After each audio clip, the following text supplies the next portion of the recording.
वक्त है 24 घंटे 24 रिपोर्टर का। सबसे पहले निगाह सुर्खियों पर। किशोर अजवानी बताएंगे उड़ता पंजाब विवाद में नया मोड़। अकाली दल ने कहा फिल्म के एक प्रोड्यूसर समीर नायर आपके सदस्य हैं। नेहा पंत बताएंगी दिल्ली विधानसभा में टैंकर घोटाले की जांच पर हंगामा। जब बोलने नहीं दिया तो टेबल पर चढ़ गए बीजेपी नेता विजेंद्र गुप्ता। गौरव श्रीवास्तव बताएंगे बिहार में बेखौफ अपराधी। नीतीश के नालंदा में मुखिया की सरेआम गोली मारकर हत्या।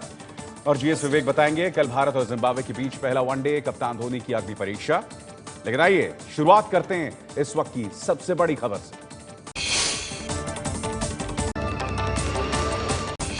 उड़ता पंजाब विवाद में नया मोड़। अकाली दल का आरोप फिल्म उड़ता पंजाब के एक निर्माता समीर नायर आम आदमी पार्टी के सदस्य हैं। अकाली दल ने आरोप लगाया है कि फिल्म के को प्रोड्यूसर समीर नायर आम आदमी पार्टी से जुड़े हैं। आम आदमी पार्टी की वेबसाइट पर एक खबर है जिसमें लिखा है कि दिल्ली चुनाव के वक्त समीर नायर ने आम आदमी पार्टी ज्वाइन की। इसी पर अकाली दल सवाल उठा रहा है। समीर नायर का नाम आने पर अरविंद केजरीवाल ने ट्वीट कर कहा है कि ये लोग पूछ रहे हैं समीर नायर आपके हैं। सर, समीर, अमिताभ, माधुरी, धर्मेंद्र, शाहिद, सारा देश हमारा है, इसलिए आप हमसे डरे हुए हैं। इससे पहले सेंसर बोर्ड के अध्यक्ष पहलाज निहलानी ने आम आदमी पार्टी पर फिल्म की फंडिंग का आरोप लगाया था। इस विवाद पर समीर नायर की कोई प्रतिक्रिया नहीं आई। विवादों में फंसी फिल्म उड़ता पंजाब पर बॉम्बे हाई कोर्ट में सोमवार को आएगा फैसला। कोर्ट ने सेंसर बोर्ड से कहा कि वो फिल्मों को सर्टिफिकेट दें, बाकी दर्शकों को तय करने दें। बॉम्बे हाई कोर्ट ने फिल्म उड़ता पंजाब की सुनवाई के दौरान सेंसर बोर्ड से कहा कि आप किसी की पसंद या नापसंद पर आपत्ति नहीं ले सकते, आपका काम सिर्फ सर्टिफिकेट देना है। सुनवाई के दौरान कोर्ट ने ये भी कहा कि अब समय बदल चुका है। आज की फिल्में सिर्फ भाषा के दम पर नहीं चलती, बल्कि उनमें कंटेंट भी होना चाहिए। सोमवार को अदालत का फैसला आने के बाद ही यह साफ हो पाएगा कि फिल्म में क्या रहेगा क्या नहीं। फिल्म 17 जून को रिलीज होनी है। रिलीज से पहले रणदीप हुड्डा, काजल अग्रवाल की फिल्म दो लफ्जों की कहानी पर चली सेंसर बोर्ड की कैंची। फिल्म उड़ता पंजाब का विवाद अभी थमा भी नहीं था कि सेंसर बोर्ड ने रिलीज से पहले ही रणदीप हुड्डा और काजल अग्रवाल की फिल्म दो लफ्जों की कहानी के किसिंग सीन पर एतराज जाहिर किया है। फिल्म में रणदीप हुड्डा और काजल अग्रवाल के बीच एक किसिंग सीन फिल्माया गया है जो 18 सेकंड का है, जिसे सेंसर बोर्ड ने काटकर 9 सेकंड कर दिया है। सेंसर बोर्ड के फैसले से फिल्म के निर्माता खुश नहीं है। दो लफ्जों की कहानी के अलावा आज सिनेमाघरों में दो फिल्में अमिताभ बच्चन की 3 और नागेश कुकनूर निर्देशित धनक भी रिलीज हुई है। घोटालों को लेकर दिल्ली विधानसभा में बवाल। केजरीवाल बोले एसीबी हवाले कर दो तो 1 महीने में बीजेपी नेता विजेंद्र गुप्ता की पत्नी को भेज दूंगा जेल।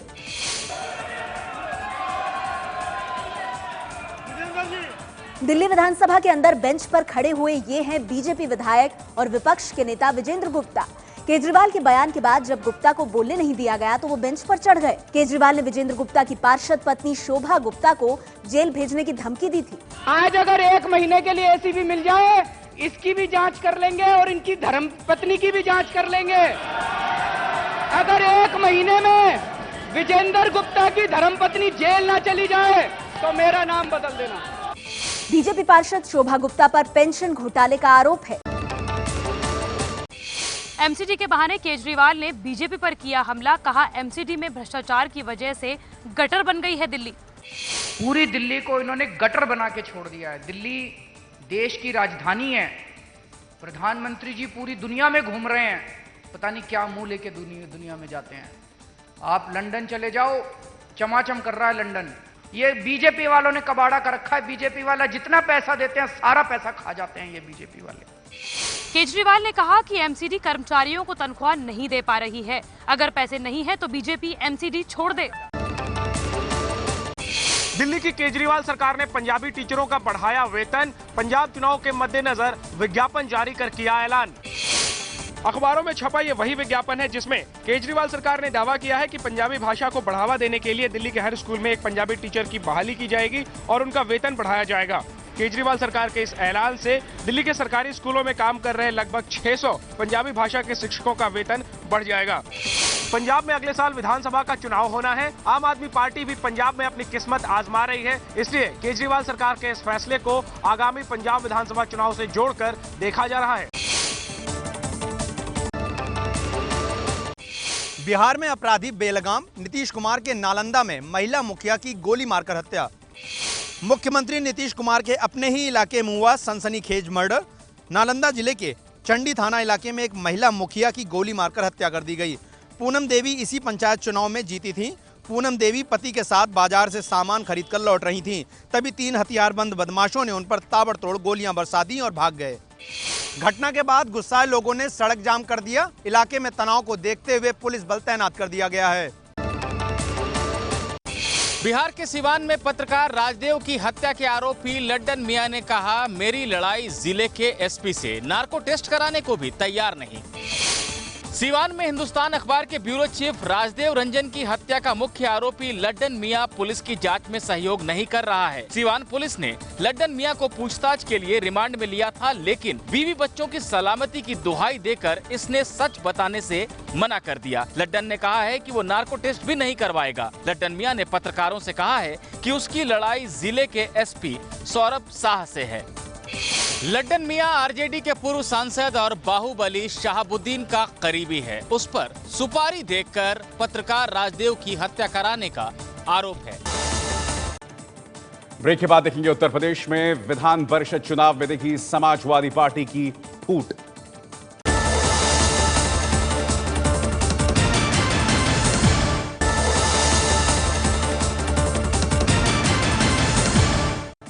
आप देख रहे हैं 24 घंटे 24 वोटर। ब्रेक में आज से पहले 3 बड़ी खबरों पर हमने निगाह डाली थी। उड़ता पंजाब का आप कनेक्शन, बीजेपी पर बरसे अरविंद केजरीवाल, नीतीश के नालंदा में मुखिया की हत्या। और आइए अब रुख करते हैं अगली बड़ी खबर का।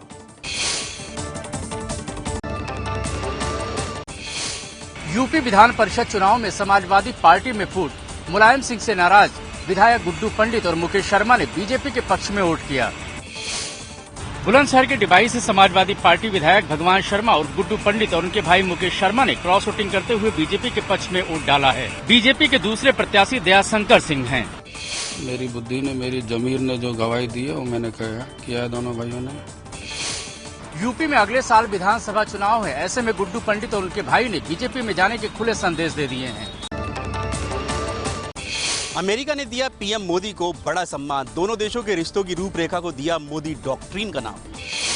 अमेरिकी कांग्रेस यानी अमेरिकी संसद में प्रधानमंत्री नरेंद्र मोदी के इस भाषण ने ओबामा सरकार को मंत्रमुग्ध कर दिया है। मोदी ने दोनों देशों के रिश्तों को जो नई दिशा दी है, उसे अमेरिकी सरकार ने भारत अमेरिकी संबंध की जगह मोदी डॉक्ट्रिन का नाम दिया है। डॉक्ट्रिन का मतलब सिद्धांत होता है।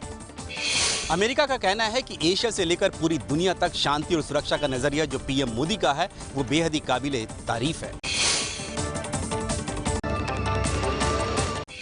अफगानिस्तान के काबुल में कोलकाता की रहने वाली भारतीय महिला अगवा। ये हैं 40 साल की जूडिथ डिसूजा, जिन्हें गुरुवार रात काबुल में अगवा कर लिया गया। कोलकाता की रहने वाली जूडिथ जुलाई 2015 से काबुल में आगा खान डेवलपमेंट नेटवर्क नाम के अंतर्राष्ट्रीय एनजीओ के साथ काम कर रही थीं। घटना की सूचना मिलते ही भारत सरकार ने जूडिथ को छुड़ाने की कोशिशें शुरू कर दी हैं। काबुल में मौजूद भारत के दूतावास ने अफगानिस्तान की सरकार के साथ जूडिथ डिसूजा के अपहरण का मसला उठाया है। भारत में भी सरकार डिसूजा के परिवार के संपर्क में है। साल 2014 में दिल्ली में डेनमार्क की महिला के साथ हुए गैंगरेप मामले में दिल्ली के 30 हजारी कोर्ट ने 5 दोषियों को सुनाई उम्र कैद की सजा। अदालत ने जिन 5 लोगों को दोषी करार दिया है, उनके नाम हैं महेंद्र उर्फ गंजा, मोहम्मद राजा, राजू, अर्जुन और राजू चक्का। ये मामला साल 2014 का है, जब नई दिल्ली रेलवे स्टेशन के पास चाकू के बल पर डेनमार्क की 52 वर्षीय महिला के साथ सामूहिक बलात्कार किया गया था। वैसे तो इस मामले में कुल 9 आरोपी थे, लेकिन ट्रायल के दौरान एक आरोपी की मौत हो गई थी, जबकि 3 नाबालिग थे। दिल्ली की तिहाड़ जेल में बंद डॉन छोटा राजन को मारने आए छोटा शकील के 4 शूटर गिरफ्तार। दिल्ली पुलिस के मुताबिक गिरफ्तार किए गए इन 4 शूटरों ने पहले छोटा राजन के ड्राइवर को मारने का प्लान बनाया था। इसके बाद डॉन छोटा राजन को कोर्ट से जेल या जेल से कोर्ट जाते वक्त मारने की योजना थी। पुलिस ने इनके पास से 9mm की एक पिस्टल, 2 दर्जन से ज्यादा कारतूस और 40,000 रुपए और फोन बरामद किए हैं। ये चारों शूटर दिल्ली और उसके आसपास के इलाकों के हैं, जो छोटा शकील के संपर्क में थे। पिछले साल छोटा राजन को इंडोनेशिया से पकड़ा गया था। छोटा राजन पर हत्या, जबरन वसूली और ड्रग्स की तस्करी जैसे करीब 70 मामले दर्ज हैं। दिल्ली से सटे गुड़गांव में कुछ लोगों ने एक 20 साल की लड़की की पीट कर हत्या कर दी। ये घटना है गुड़गांव की DLF फेज 3 की। बताया जा रहा है कि बीती रात करीब 1 बजे के करीब शंकर चौक के पास एक ढाबे पर माही की लाठी डंडों से पीट कर हत्या कर दी गई। हत्या का आरोप माही के ही कुछ जानने वालों पर है। पुलिस ने चारों को गिरफ्तार कर लिया है और बताया जा रहा है कि इनके बीच कोई पुराना झगड़ा था जिसकी वजह से माही की हत्या कर दी गई। शर्मनाक बात यह है कि जिस जगह ये वारदात हुई वहां रात में भी काफी चहल पहल थी, बावजूद इसके कोई भी माही को बचाने नहीं आया। यूपी में मायावती से मुकाबले के लिए बीजेपी ने उनके ही गुरु को उनके खिलाफ उतारा। 100 बौद्ध भिक्षुओं को लेकर धम्म वीडियो यूपी की दलित बस्तियों में घूम रहे हैं। बौद्ध भिक्षुओं से भरी ये बस उत्तर प्रदेश के शहरों और गांवों में घूम रही है, लेकिन इनका मकसद बौद्ध धर्म का प्रचार नहीं है। धम्म चेतना यात्रा के काफिले की बसों पर लगी तस्वीरों से साफ है कि ये राजनीतिक यात्रा है। इस यात्रा का नेतृत्व अखिल भारतीय भिक्षु संघ के अध्यक्ष डॉक्टर धम्म वीरियो कर रहे हैं। कभी लालू यादव की पार्टी से राज्यसभा सांसद रहे धम्म वीरियो इन दिनों प्रधानमंत्री मोदी के मुरीद बन चुके हैं। 24 अप्रैल को सारनाथ से शुरू हुई यात्रा 14 अक्टूबर को लखनऊ में खत्म होगी।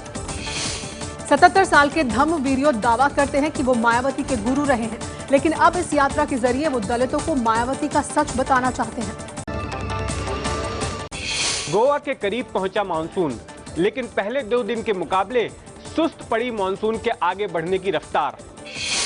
मानसून के काले मेघ कल की तरह आज भी आंध्र प्रदेश और कर्नाटक के ऊपर ही मंडरा रहे हैं। उम्मीद थी कि आज ये गोवा और महाराष्ट्र तक पहुंच जाएंगे, लेकिन ऐसा नहीं हुआ।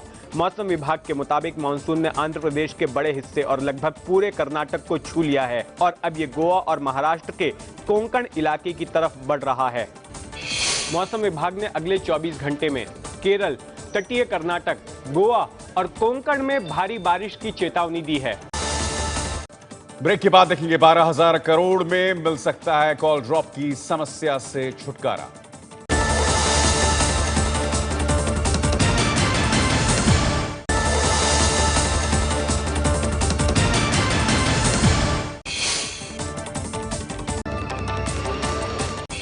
गुजरात के गिर में एक नरभक्षी शेर को पिंजरे में कैद किया गया। एक महिला और 8 गाय बैलों को अभी तक बना चुका है अपना शिकार। गिर के कोडिनार में इस शेर को वन विभाग ने इस पिंजरे में 15 दिन की मशक्कत के बाद फंसाया है। कोडिनार गिर के जंगलों का ग्रामीण इलाका है। यहाँ के गांव में इस शेर ने कई दिनों से आतंक मचा रखा था, जिसकी वजह से गांव वाले खौफ में जी रहे थे। इस शेर ने कुछ दिन पहले एक 75 साल की महिला को अपना शिकार बनाया था। वो कई गाय बैलों को भी खा चुका है। शेर के पकड़े जाने के बाद दूर दूर से गाँव के लोग इसे पिंजरे में देखने के लिए पहुँच रहे हैं। मध्य प्रदेश के छिंदवाड़ा में मंडी परिसर में रखा सैकड़ों क्विंटल अनाज बारिश के चलते बर्बाद। देखिए कैसे छिंदवाड़ा के कुशमेली मंडी में खुले में रखा अनाज बारिश में बर्बाद हो रहा है। गुरुवार दोपहर आई आंधी और बारिश ने इस मंडी में मौजूद कई गोदामों की छत भी उड़ा दी। नतीजा ये हुआ कि गोदाम के अंदर रखा अनाज भी अब किसी काम का नहीं रहा। अनाज की इस बर्बादी को लेकर स्थानीय किसान काफी गुस्से में हैं। सूखे के चलते देश के कई हिस्सों में लोगों को 2 वक्त की रोटी नसीब नहीं हो पा रही। ऐसे में बारिश के चलते अनाज की ये बर्बादी बेहद अफसोसजनक है। हिमाचल प्रदेश के डलहौजी में आई फूलों की बहार, लुत्फ उठाते नजर आए सैलानी। खूबसूरत वादियों में सफेद फूलों की ये चादर बिछी है हिमाचल के डलहौजी में। ये सफेद फूल सैलानियों को खूब आकर्षित कर रहे हैं। देखिए कैसे सैलानी सफेद फूलों की वादी में सेल्फी का मजा उठा रहे हैं। 5 पहाड़ियों से घिरा डलहौजी हिमाचल प्रदेश के चंबा जिले में मौजूद मशहूर हिल स्टेशन है। यहाँ हर साल हजारों की तादाद में सैलानी बर्फीली वादियों का लुत्फ उठाने पहुँचते हैं। देश की तमाम टेलीकॉम कंपनियों ने दावा किया है कि अगले 100 दिनों के दौरान 12,000 करोड़ रुपए के निवेश के साथ वो कॉल ड्रॉप की समस्या से काफ़ी हद तक निजात दिला देंगी। टेलीकॉम सचिव JS दीपक के साथ बैठक कर टेलीकॉम कंपनियों के CEO ने ये दावा किया है। कहा है कि अगले 100 दिनों के दौरान 12,000 करोड़ रुपए का निवेश किया जाएगा। कुल मिलाकर इस निवेश से 60,000 नए टावर लगाए जाएंगे। इन टावरों पर कंपनियां कुल मिलाकर 12,000 करोड़ रुपए का निवेश करेंगी। भारत और जिम्बाब्वे के बीच पहला वनडे मुकाबला कल खेला जाएगा। धोनी के लिए जीत बेहद जरूरी। जिम्बाब्वे की राजधानी हरारे में भारतीय समय के हिसाब से दोपहर 12:30 बजे मैच शुरू होगा। नए खिलाड़ियों वाली टीम इंडिया के लिए KL राहुल और फैज फजल पारी की शुरुआत कर सकते हैं। एक साल में जिम्बाब्वे ने अपने घर में 15 में से 6 वनडे मैच जीते हैं। उसने एक बार पाकिस्तान और एक बार न्यूजीलैंड को भी हराया है। भारत ने पिछले 2 सीरीज में जिम्बाब्वे को हराया है, लेकिन धोनी इन दोनों सीरीज में नहीं खेले थे। पिछले 1.5 साल से कोई भी वनडे सीरीज ना जीतने वाले धोनी के लिए ये सीरीज किसी अग्नि परीक्षा से कम नहीं है। ऑस्ट्रेलियन ओपन सुपर सीरीज में भारतीय बैडमिंटन खिलाड़ियों का जलवा। सेमीफाइनल में पहुंचे साइना नेहवाल और के श्रीकांत। सिडनी में खेले गए ऑस्ट्रेलियन ओपन सुपर सीरीज के क्वार्टर फाइनल में साइना नेहवाल ने 2013 के विश्व चैंपियन रह चुकी थाईलैंड की राचेनॉक इंतनॉन को 28-26, 21-16 के अंतर से हराया। वहीं पुरुष सिंगल्स में के श्रीकांत ने कोरियाई खिलाड़ी क्वांग ही को हराया और सेमीफाइनल में जगह बनाई। ऑस्ट्रेलियन ओपन सुपर सीरीज के दोनों सेमीफाइनल कल खेले जाएंगे, जिसमें साइना नेहवाल और के श्रीकांत की अपने अपने मुकाबलों में कड़ी परीक्षा होगी। आतंकी संगठन आईएस ने जारी की अब तक की सबसे बड़ी किल लिस्ट। 8000 अमेरिकी नागरिकों को मारने की धमकी दी। आतंकी संगठन आईएस के हैकर ग्रुप ने किल लिस्ट को इंटरनेट पर डाला है। इस किल लिस्ट में 7848 अमेरिकन, 312 कैनेडियन, 39 ब्रिटिश और 69 ऑस्ट्रेलियन नागरिकों को मारने की धमकी दी है। इस लिस्ट में शामिल ज्यादातर लोग मिलिट्री या सरकार के लिए काम करने वाले लोग हैं। आईएस इस वक्त दुनिया का सबसे खतरनाक आतंकी संगठन है, जिसने इराक और सीरिया के बड़े हिस्से पर कब्जा कर लिया है।